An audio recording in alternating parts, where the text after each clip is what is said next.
the problem though with gold and silver is that when we're going to see this sort of short squeeze that's happening in electricity markets now, that is going to be a sign of a collapse in the confidence of the dollar. And that is the pyramid, the skeletal structure of the entire pyramid, the entire monetary pyramid, of which electricity and its derivatives are a small pyramid within that larger structure. So when gold and silver make their moonshot and there is a short squeeze in the derivatives on gold futures, it's going to be a short squeeze of everything. Hi, I'm Kaiser Johnson with Liberty and Finance, and this is the Miles Franklin Weekly Special for the week of September 13th through September 20th, 2022. This week we're highlighting some of the most exceptional 10-ounce silver bars in existence. Made by the Valcambi Mint in Switzerland, these 3/9 fine bars are cast, not pressed, have a unique graduated rectangle shape, and carry an individual serial number. Best of all, they're available at only $3.59 over spot. We also feature this week what are likely to be some of the last coins to bear the portrait of Queen Elizabeth II. The silver maple is made by the Royal Canadian Mint, is 4/9 fine, and available for $6 over spot, again, while supplies last. All our specials this week are IRA eligible. And if you have an IRA that's holding stocks, bonds, and a dollar subject to runaway inflation, well, you'd rather have it holding precious metals, call us, and we'll be happy to help you in that process. Call us today, tonight, or even after hours and weekends at 1-888-81-LIBERTY. That's 1-888-815-4237.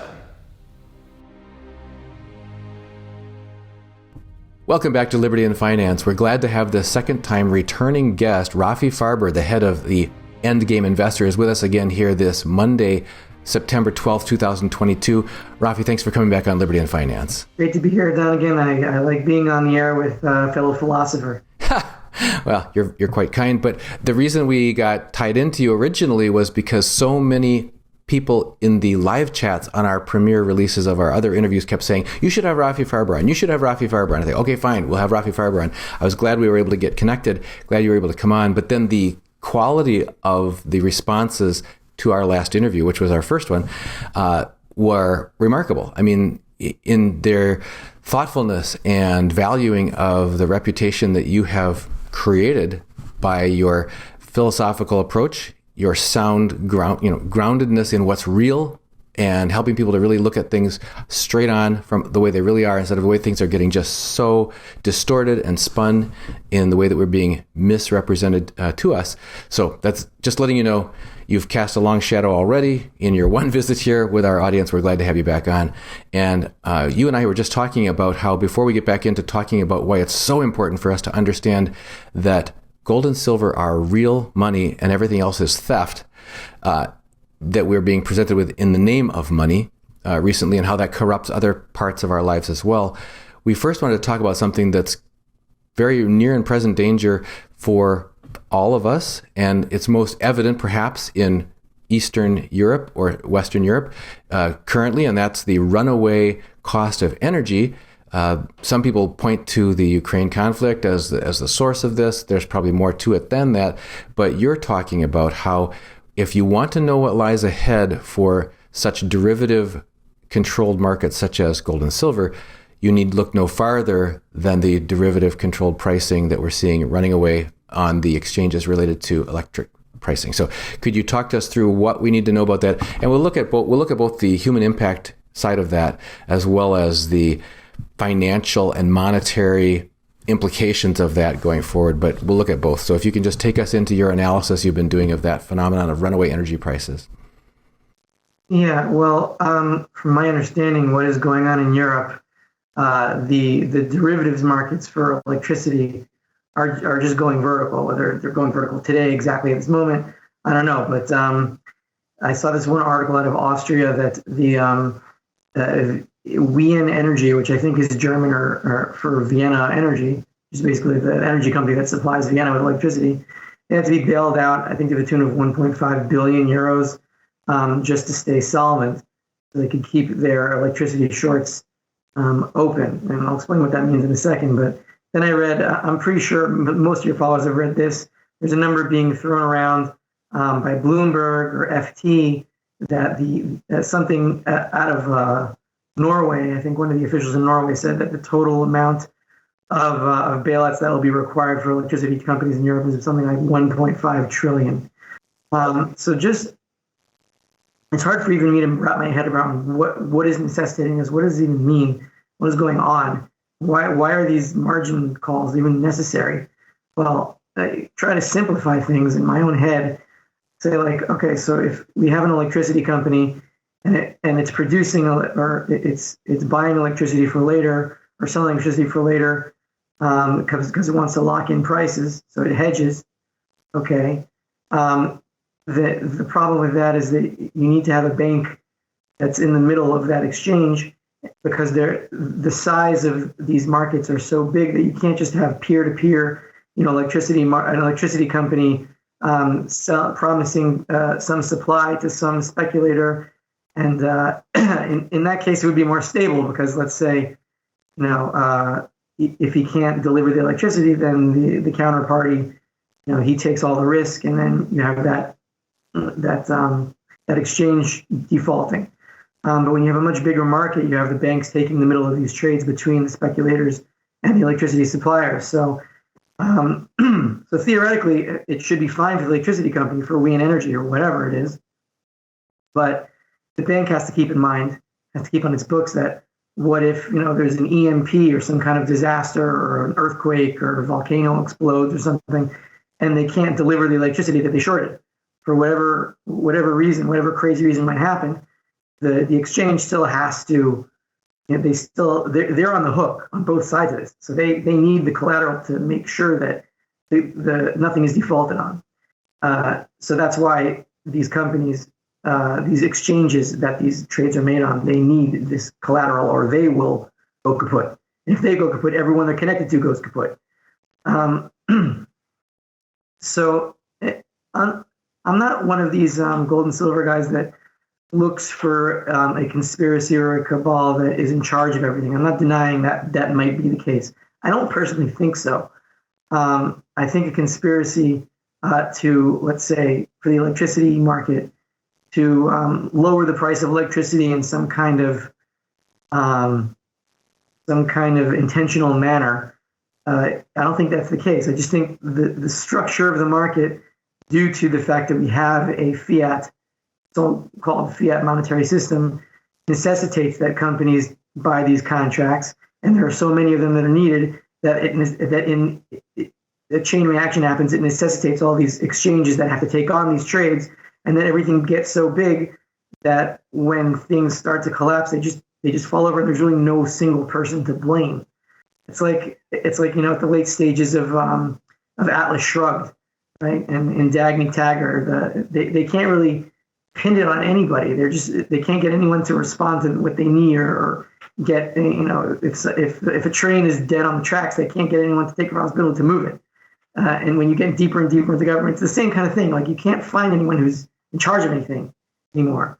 So that's what's happening with the electricity markets. I have to interject right there. Today is the first day of a throttling back of the freight industry, rail freight industry in the United States. Over the weekend, the rail freight industry announced that they were going to have to be doing scaling back of shipments starting this week because they have an unresolved labor strike with labor unions, and they're going to have to prioritize. They said how to deal with hazardous and other types of materials right now because they're just going to have to ship less. So just ironically, you talked about you can't find somebody to move a train. Well, that's exactly what's happening right now in the U.S. As of today. So go ahead. Yeah, well, even to bring that into the equation, I don't think this is a conspiracy either. I think like workers aren't getting enough purchasing power out of their money, so they decide to strike. So this is a sign of the disease it's a blood disease. This is we could call it leukemia, or we could call it blood cancer or something, because the liquidity isn't working. People aren't getting what they need to survive, so they stop working. So that raises prices even more. I mean that's the stage that we're in now. And if we're gonna try to transpose what is happening in the electricity markets in Europe to what is happening in the gold and silver markets, instead of there is some justifiable anger in and the manipulations that we see in the gold and silver markets, the dumping of thousands of contracts in a minute or whatever the number is at 7 a.m, et cetera, et cetera. And does that affect the market? Yeah, it does. But the real problem is the fact that these markets even exist, and they only exist because it's fiat anyway. So, I mean, this is what happens in the fiat system. When you have a money supply that keeps growing, you need paper to manage it, and that's going to be a need that is filled in this kind of market, and that need is going to be filled. So there's two things that can be done in Europe. Either they don't bail them out. Let's assume they don't bail them out. So then what happens? The exchange that these electricity derivatives are on, they close the position by force. And that means that the electricity company that sold the short is forced to buy it back. So then what happens is that short is forced to close, and then it dominoes to the next short that's forced to close, and you see the classic short squeeze, just vertical prices of paper, electricity. And then they go bankrupt. And then that is essentially what will happen in the gold and silver markets, except in the gold and silver markets, it will be different because the electricity markets affect electricity primarily. And then out from that, eventually everything that you need electricity for, like you need electricity to produce fertilizer, to produce anything, but that takes time because the markets aren't immediately connected. So, I mean, the problem though with gold and silver is that when we're going to see this sort of short squeeze that's happening in electricity markets now, that is going to be a sign of a collapse in the confidence of the dollar. And that is the pyramid, the skeletal structure of the entire pyramid, the entire monetary pyramid, of which electricity and its derivatives are a small pyramid within that larger structure. So when gold and silver make their moonshot and there is a short squeeze in the derivatives on gold futures, then you're going to see the prices of everything. It's going to be a short squeeze of everything, of every paper derivative market of the entire world, because gold and silver are the money with which all of this stuff is denominated in. That's what's going to happen, and it's not like we're going to wake up and gold's going to be like $35,000 an ounce, and all the gold bugs are going to celebrate, and we're going to get some kind of like swanky hall in a hotel and party. It's going to be a much scarier world, and we're going to have to, I guess, be in charge of it in some way and calm people down. And what you were saying about having people understand what money is. That is my goal, for people to understand what money is. But I don't expect everyone, or even the majority of people, or even let's say even 10% of the planet, to understand ever what money really is. All they will understand is that they're losing purchasing power in dollars, and they will run to gold and silver. That's what they'll just do instinctively. Just like an immune system instinctively attacks a disease. You don't even know what's happening. But what my goal is that for people that have the capacity to understand what money is, and they kind of get it, but they don't quite have a hold on it yet, so they're still emotionally affected by all these swings, they're the ones that need to be rock stable, because they're the ones that have the capability of at least picturing what is going to happen here. And they need to keep their heads because nobody else will. So I want to cultivate a leadership of people that understand what is going on or what is going to happen, basically, not every aspect of it. No one can understand that. But to understand that we have to lead, we have to be in charge of the monetary system, and not in a centralized way, but in a calm, collected, okay, what do we do here? Some rich billionaire libertarian has to take over this part of the continent and stabilize things there with his stacks. I don't know exactly, but you all have to take care of whether it's our community, our neighborhood, our city, our state, however big we are, however much we can do. That's what I want to do. Stabilize those people that have the ability to get it. You started out this discussion with making an analogy, and because you say it's quite an apt analogy, between the derivative-based electric market in Europe or in the US versus the derivative-based precious metals market. In our last talk, you made a rather provocative claim that there should be no gold futures market. There should be a futures market for everything else in terms of gold. Why does that make sense to you? And it makes perfect sense to me. I don't know where that leaves valid producers of gold that have to hedge their risk exposure, but that's a separate question. But for the 99.9% of other businesses where that's not their primary product, why does it make sense to you that there should be no futures market for money, gold and silver? We can simplify that. Well, first of all, keep in mind that empirically, historically, there was no gold futures market until December 31st, 1974. It didn't exist. So the question is, what did gold miners do before that? What was the futures market like before that? The answer was, dollars were gold. It was the definition of a dollar. Dollar was 35 ounces. $35 to an ounce of gold. That was the definition. So that's just how it was. So the question isn't really there shouldn't be. It's not like we need to have a police force that's going to be in charge of the futures market that makes sure that nobody starts a gold and silver futures exchange when we return to a gold standard, because that would be illegal. It's not like this is not like some kind of law that we have to put on the books and then enforce. But the truth is that when gold and silver are money directly and the inflationary machine is now broken, then the whole idea of trading gold in dollar terms won't make any sense, because nobody would do it, because nobody would want the dollars. If you're using gold as money, that means nobody's using dollars as money. So then what do you need people to tell you that you shouldn't have a gold and silver futures market? There just won't be one. So really what I'm saying, there shouldn't be a gold and silver futures market. I'm saying that gold and silver should be the money. And the question of what do miners do in that situation?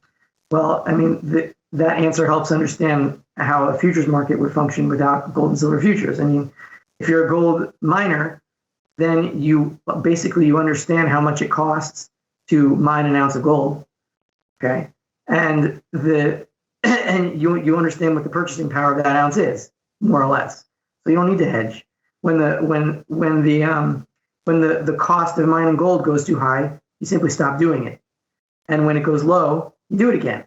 And that's another reason why gold is such a good money, because when prices rise too fast and the cost of mining rises with it, so then the gold supply stops expanding, because it's not worth mining anymore. The minute it's worth mining, they do more of it.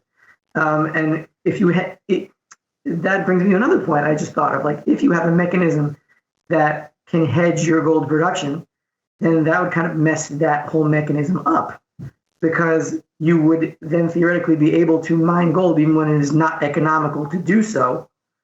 And because your hedges protect you, and you'd be expanding the gold supply, the money supply, in a time when it would not make sense under a free market to do that.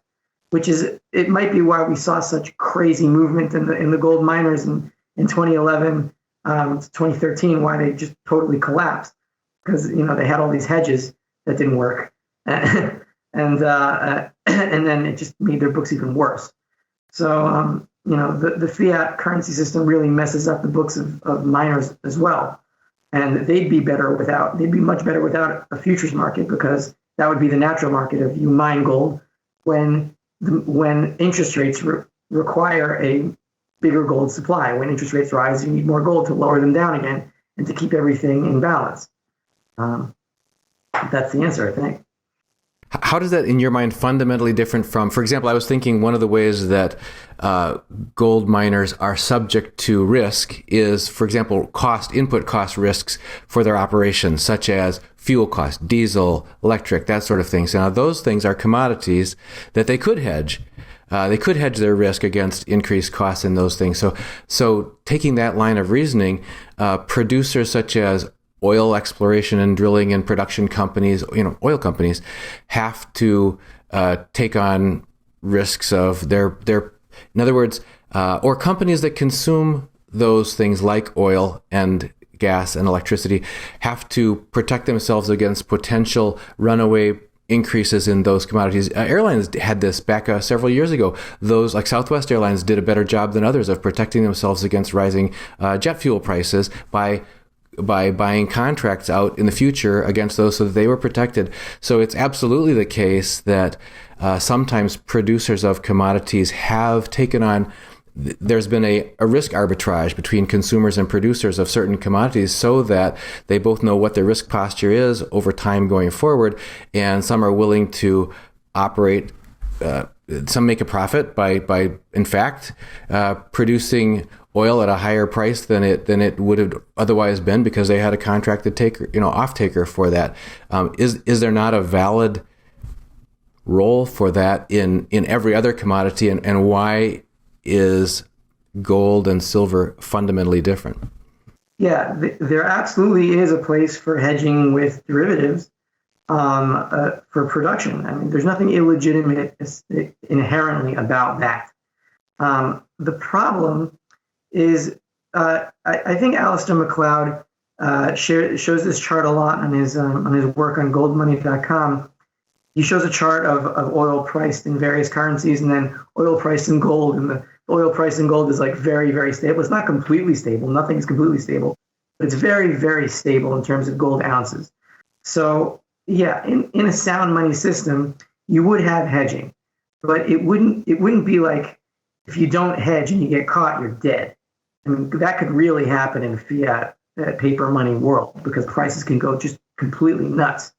Or, even in a few days, like, what happened in 2020 where it went to negative $35 a barrel. Like, what does that even mean? But yeah, these things can happen in this kind of crazy monetary world. Could it happen in a gold currency world? No, it can't happen. So what I would imagine a hedging economy would be in a gold standard world would be like the bigger companies that have the economies of scale to do so. They'd hedge a little bit because it might make them a few more cents on per share earnings or something.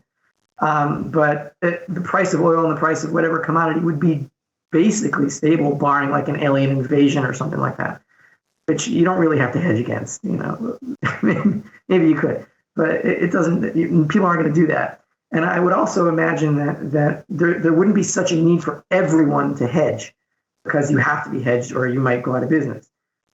So it would be a much smaller market, and a lot of it could be peer-to-peer, which would make it a lot more stable, and they'd make their own agreements. You wouldn't need to have all these centralized exchanges carrying all of this risk on themselves, and if they go down, everyone goes down. I mean, it's all just scary structure. But if gold and silver are hedged, that by definition means that the gold and silver are not the direct money. And therefore, everything else is based on the paper, which is unstable. And that's why it's fundamentally different. There should not be gold and silver hedges. It doesn't make sense.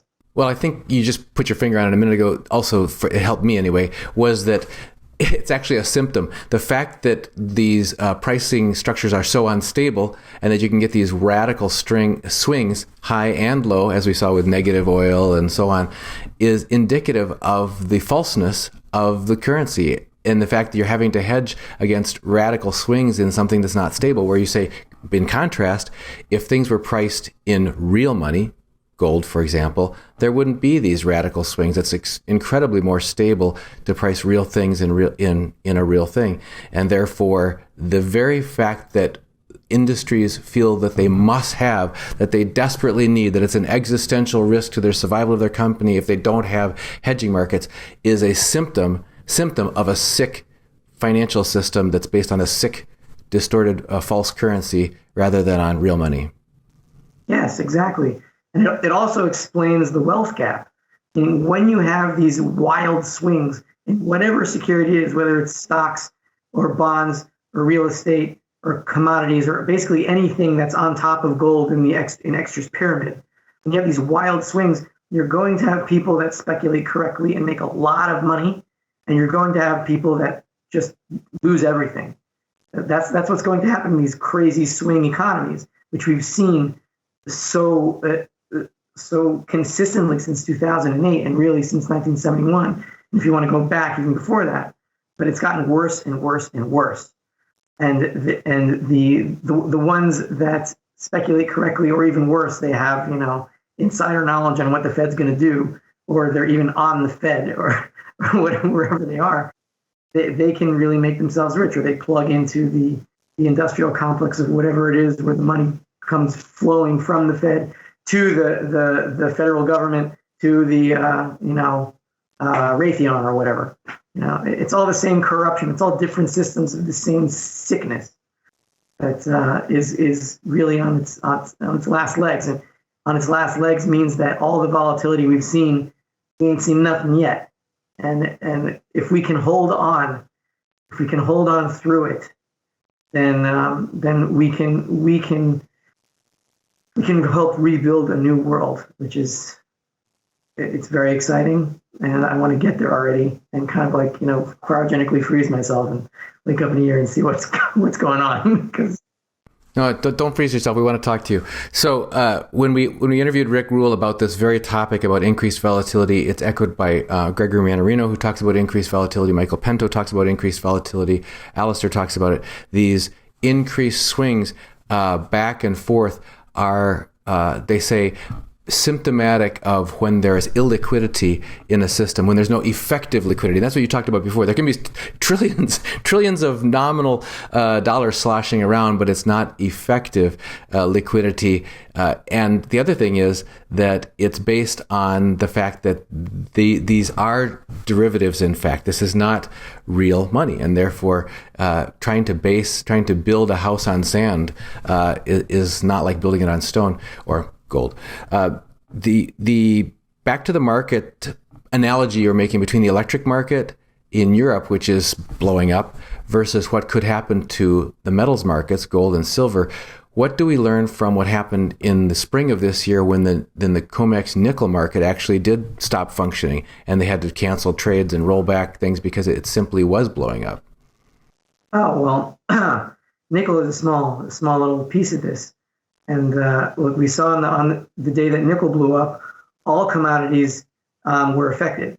Gold was affected too. I think gold topped around then, something like maybe 2070, and since then it's been going down. So look what they did. If you expect to have anything useful from a position in GLD or SLV or even PSLV, or PHYS, which is Sprott's physical gold and silver. And I'm not saying anything bad about it. I love Eric Sprott. He's a really good guy, and his products are fairly good for ETFs. I'm not saying anything bad about Sprott, but those are derivatives too, because when the LME, when the London Metal Exchange actually reversed trades, that's basic contract law being broken, and that's really a statement saying there is no private property in this anymore. We manage it all, and we're going to tell you who gets what. There's nothing you can do. This is all a game that we control, and if it gets out of hand, we're going to take everything.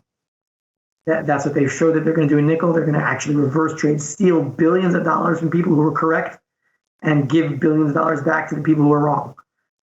So basically, if you have a position in GLD or SLV or a position in gold futures and gold blows up, the exchange, whoever manages it, the CME, the LME, the LBMA, whatever, they're going to take everything from you.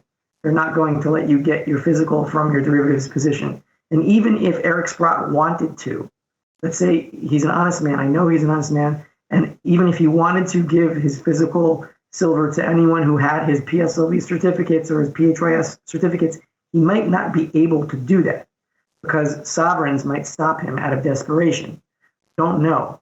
So you need to have a physical supply stored somewhere, because what we saw in nickel means they will reverse all of your paper gains and take everything from you, and you will not see anything from it. Now, that's a natural lead into the human impact of this. Could we start with the human impact of the blowing up electric and energy market, the natural gas markets and so on in Europe as we're heading out of summer into fall and heading towards winter? What do you foresee as the potential humanitarian impacts of these vital commodity markets blowing up? Well, first of all, let's clarify one thing. If the electricity market blows up, let's say that somebody in Europe has some sense and decides, okay, I'm just going to let all of these companies go bankrupt and all the exchanges fall and everything just just flattened and we start over. I think that would be fine. They should do it now before it gets really cold, because once that happens, that if theoretically, if that would happen, it would take a few weeks, maybe a month or two, to figure out who the new owners of the electricity infrastructure are, the people on the other side of the trades, right? It's not like a bankruptcy is it's not like these power plants are going to blow up if the derivatives market blows up. I mean, all the stuff is still there. Everything is still there. Nothing, there's no alien invasion. There's no nuclear bomb that went off. There's no Chernobyl. Everything's fine. You just have new owners. And then things shut down for a while, and then you figure it out, and you move the papers around, and you start production again at a new price, whatever it is.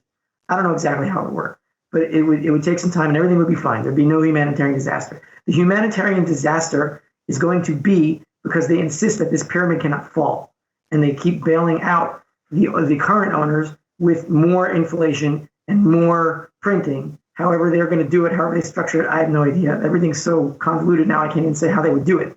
But that would be the humanitarian disaster, destroying the currency for the sake of bailing out the hedgers that have failed. That's the humanitarian disaster, because then everyone's money dies and they can't afford anything. They can't afford food because somebody wanted to bail out some power company. That's the problem. Yeah, let's talk about bailouts for a minute, because it has reared its ugly head several times, and every time it's like an order of magnitude bigger than the previous time, and we ain't seen nothing yet. Back in 2007, 2008, we were told in the U.S. that there was going to be the need for this bailout of approximately $400 billion, and then about a week later, okay, it's really going to be $800 billion, and we're told now in retrospect, well, by people who are the independent bean counters who looked it through, said more like $16 trillion, and it wasn't just in the U.S., it went overseas to all these other banks and something. But the point I'm trying to get at, not only is the size of this just astronomical, but that what was perceived as what was too big to fail, they kept saying that term. That term came into popular use at that time, and that is the banks. The banks have to be kept alive. They have to be kept liquidated. They have to be kept solvent, that sort of thing. Regardless of individuals lost their homes to the tunes of tens of millions. People lost their jobs. I was laid off. I had to relocate. People lost businesses. All kinds of things went under. But the banks had to be protected. And then in 2010, we had the Dodd-Frank Consumer Protection Banking Act in the U.S., which said, we didn't like that we had to bail out the governments, had to bail out the banks last time, so now we're going to protect the government so they don't have to do that again. No more, it's against the law now for the governments to bail out the banks. So, but the depositor on the bank, the depositors in the banks, those will be used for bail-ins going forward. So the impact on ordinary individuals, people lose. The business owners lose, workers lose, homeowners lose, ordinary people lose. And what must be protected at all costs was the banks, and then the banks plus governments. So where do you see this heading? Because now we're a decade down the road plus, and the size and the scale of the derivative complex is now in the quadrillions, according to Bill Holter, who we just interviewed last week. And if the banks are too big to fail, and the governments are too big to fail, and so the currency has been selected by Japan and others, and Alistair McLeod talk about this as well, as the thing that's going to fail. And that means everybody loses, at least the people who don't have real assets lose. So could you take us into your view of this escalating size of these unthinkably large bailouts, and then also who's getting bailed out and who's being selected as the victim? That's a difficult question. Let me try to answer it in stages. So when I think of these towers and the size of these derivative towers, I think of the story of the Tower of Babel, because that story starts out with the verse that the world was one language, and they only talk about one thing. Meaning it's biblical terminology for centralization. There was an obsession with a singular goal or a singular power, and they only had one job to do. We saw it in the last 2 years. There was a singular obsession with a certain disease, and there was only one thing to do about it, and that was the goal, and everything else go to hell. That's the culture of the Tower of Babel. So you see all these towers in derivatives, and just like an inflated money inflates society, so too a Tower of Babel in the monetary realm will create these tower structures in the way society thinks. It's all the same patterns. So when the question is, okay, so it's 2008 was 16 trillion, so now it's going to be an order of magnitude 160 trillion. The question really isn't really how big it's going to get in the derivative layers. The question is, when do the derivative layers come out into more of the base, into like the actual dollars, and that's when the currency is going to die. So I mean, there's different ways they can steal from you, right? They can bail out the banks like they did in 2008, and that very slowly ekes away at the purchasing power, because a lot of those derivatives stay in the top of the pyramid where they don't affect the consumer sector, so the public can't really see it or understand what's going on. But then they could also do a bail-in, where they just take your deposits from your bank account, which is, that's much more obvious theft. Or they can just dump money everywhere like they did during COVID and really accelerate inflation. That's the third kind of theft. The question is in what directions, how much can they steal from you before everybody turns around and understands that like a huge guy with a big hand is like sticking his hand right in your pocket and he won't get out. So I think that however big the next round is going to be, I think it's going to be the last one, because the previous cycle since 1971, I mean, they've had time to deaden price inflation, to deaden consumer prices before the next crisis surfaced. So, and they were able to get interest rates up to whatever 6-8%. Even the thing is, even if they get it up to like, let's say 8-10% now, even if they did, let's say they hiked from 2.5% today to like 10% in the next FOMC meeting. Let's say they did that. That wouldn't even touch consumer prices. It wouldn't, because it would bring real interest rates to about zero. But when real interest rates are zero, that still doesn't affect prices. You have to have a positive incentive to hold on to money, to not spend it, in order to slow down the merry-go-round. They can't do that, because if they hike at 10%, the whole banking system would fall anyway the next day. So the next round of printing, no matter how big it will be, it would probably be maybe 50 trillion. Who knows? All these numbers don't even mean anything. The question isn't how big it is; it's when does the public figure it out, and it's going to have to be in the next, few months, because you're already seeing the stress in Europe, and it's already starting to slow down the macro measures in the U.S. And they haven't even made a dent in price inflation, which is still 9-10% by these manipulated numbers. So the next time they stimulate, it's going to have to be in the face of humongous CPI numbers, and then I think even the average Joe on the street will be like, okay, maybe now it's time to like get out and buy something that will hold its value. And the simpleton people, right now it's the intelligent people that are buying gold. The simpletons also understand instinctually that they have to do that. At some point they get it, which is why gold and silver have always been money, because it wasn't the geniuses that figured it out, it was that people just started using it. It wasn't a plan by the smart people. It's just how things developed, and that's how things will develop again. And I don't think there's going to be another round to this. I think the next round is the last one. We've certainly seen an awakening increasing among people who feel increasingly uncomfortable with keeping large sums of their wealth in bank accounts, savings accounts, checking accounts, certificates of deposits, anything in the bank. And it's not necessarily because those people are knowledgeable about the Dodd-Frank Act of 2010 saying anything you put in the bank is no longer yours, but it's because they're starting to get it's starting to be real for them that governments are running away with debts and deficits, and that they're starting to hear stories of increasing difficulty people are having trying to get their funds out of the bank, or they're seeing examples like what happened in Canada, where people's accounts were seized and frozen if they did certain political actions or supported the wrong group that wasn't favored by the elite, or they're seeing what happened to Russia when their accounts were frozen because they did certain actions that weren't approved. So can you talk for us for a moment about the the awakening of ordinary people, even those you might say are simpletons, meaning that they just are trying to live their lives. They're not trying to understand these huge complex systems and everything. They're just trying to live their lives, but they're getting the feeling that the rules of the game are stacked against them, and that they better start taking different actions, or else they're going to get hurt really bad. They're going to get taken advantage of. They're going to come out much bigger losers than if they get into some kind of a safe harbor.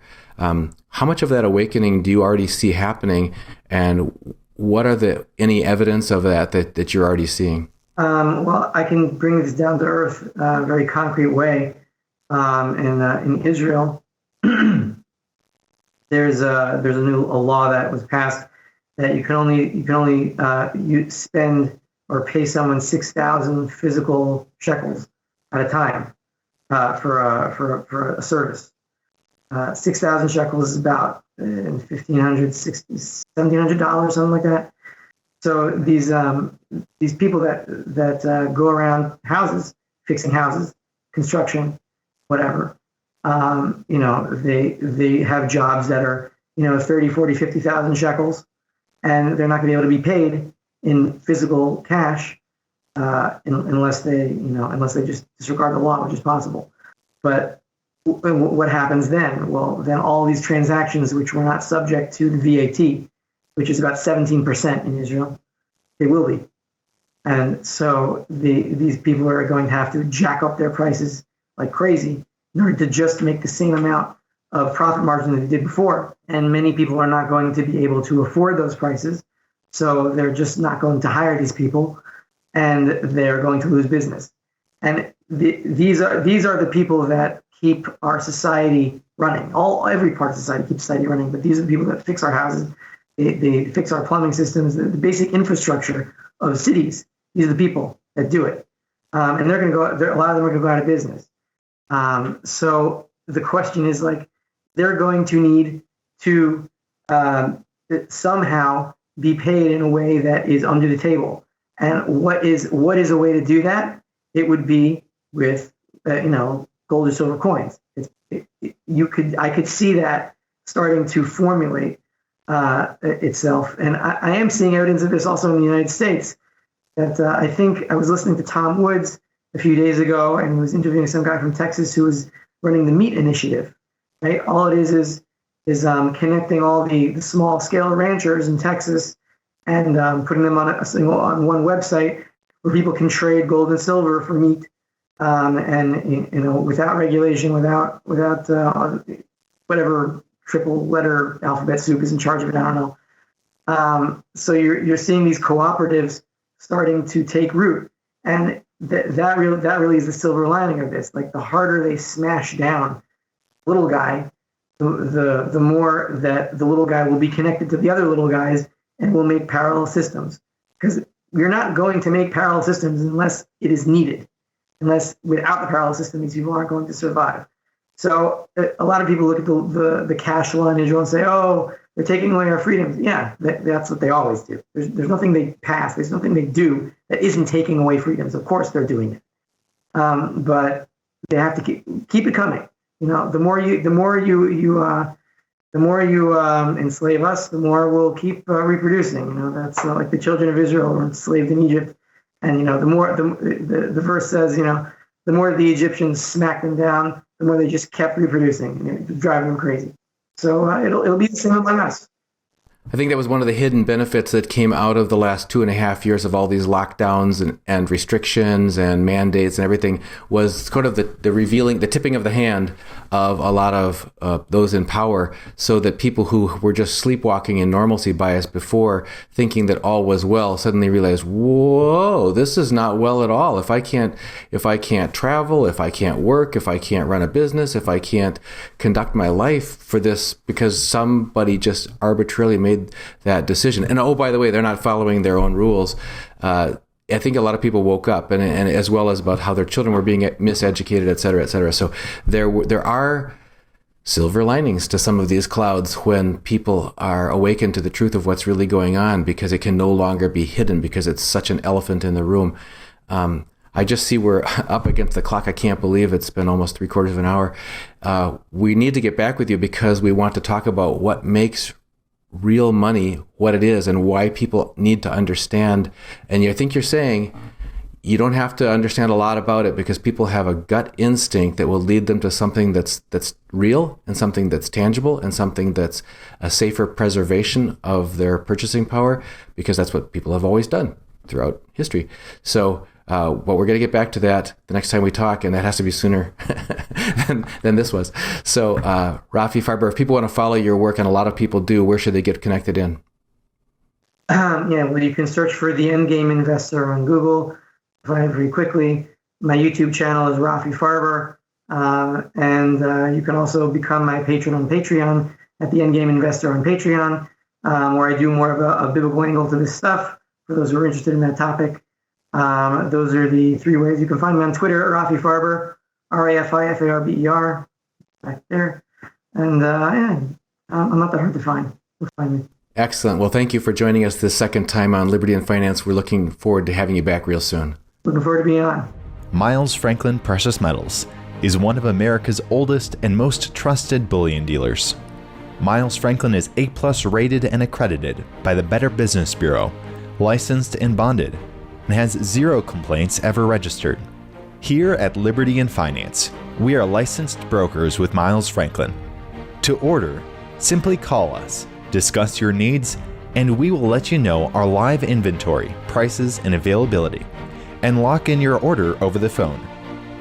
Once your order is locked, the price is held for you regardless of market fluctuations, and the metals are reserved for you awaiting your settled payment. Within 1 business day of ordering, you will receive an email invoice detailing the order and payment instructions. Miles Franklin accepts payments by bank wire, ACH or electronic check, money order, check mailed priority mail, and cryptocurrency. The fastest forms of payment are bank wire and cryptocurrency. Upon settled payment, metals will ship out within 3 to 5 business days. You will receive tracking information via email. Domestic shipping charges are $15 for any order under 500 ounces of silver or 10 ounces of gold. For orders larger than that, domestic shipping is free. The package will be double boxed, fully insured, and labeled discreetly, with no indication of the contents inside. For your privacy, the name Miles Franklin will not even be on the package. To talk to myself, Elijah, my brother Kaiser, or my father Dunnigan, call 1-888-81-LIBERTY. That's 1-888-815-4237.